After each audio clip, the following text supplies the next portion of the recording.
Yesterday's prophecies, today's headlines. This is the Hal Lindsey Report.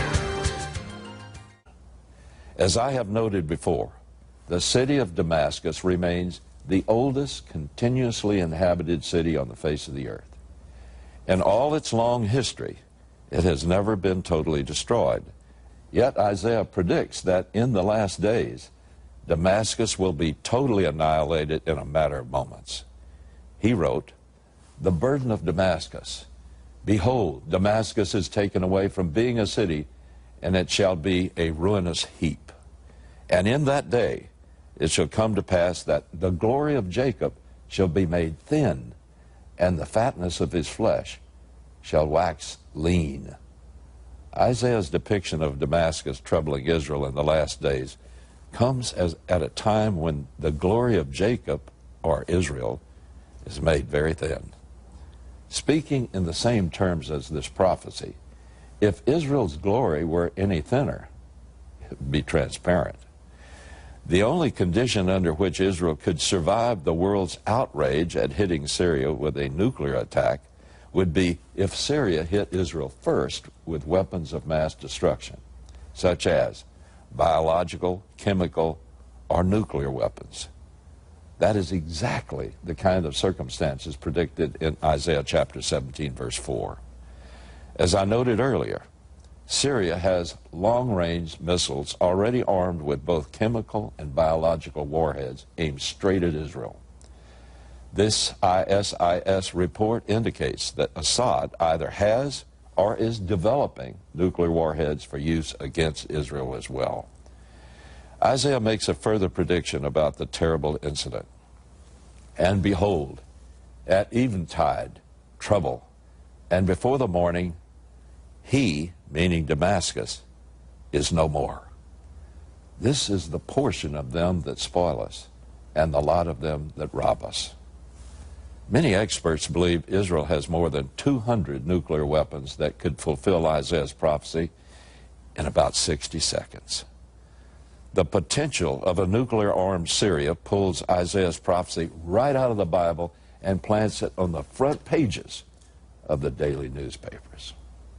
In the book of Psalms, number 83, is a plea for God's provision over Israel's security. In it, the psalmist identifies and lists Israel's traditional antagonists. He writes, "For they have consulted together with one consent. They are confederate against thee." In other words, they're not so much against Israel as they are against Israel's God that protects them in this prophecy, in this psalm.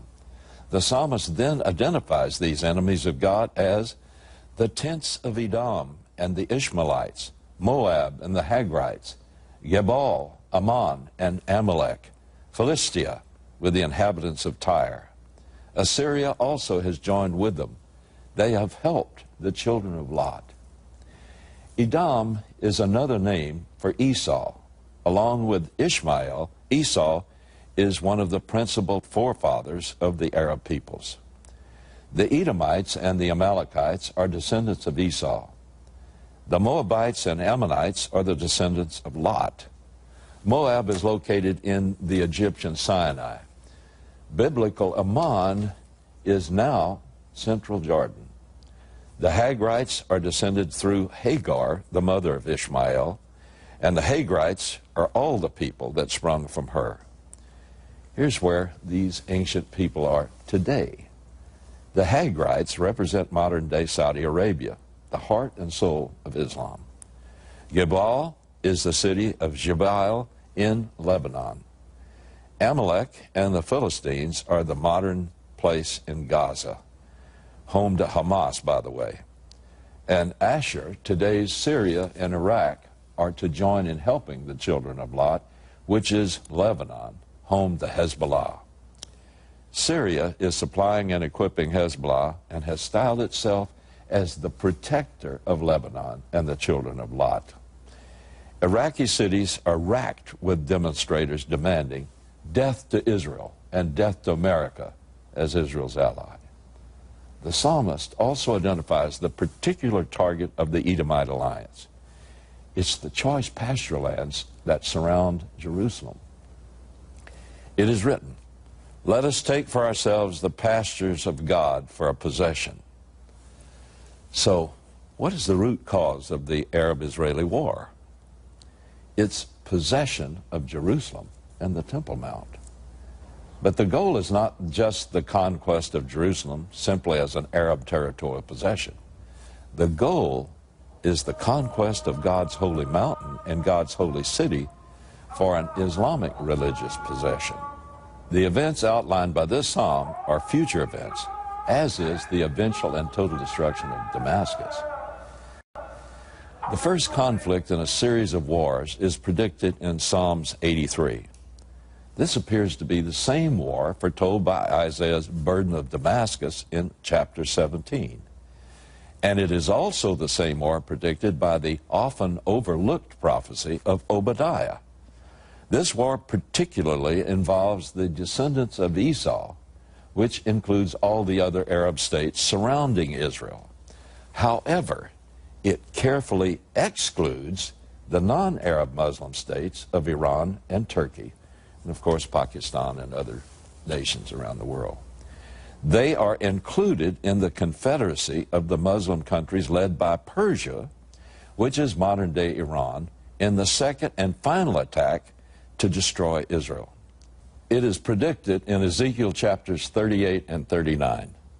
This massive offensive includes the Persians and Turks that will fight under the command of the power from the uttermost north, which is Russia. But amazingly, this confederacy does not include the Arab Muslim states. Why? You see, they will have already been neutralized by the earlier Psalm 83 war.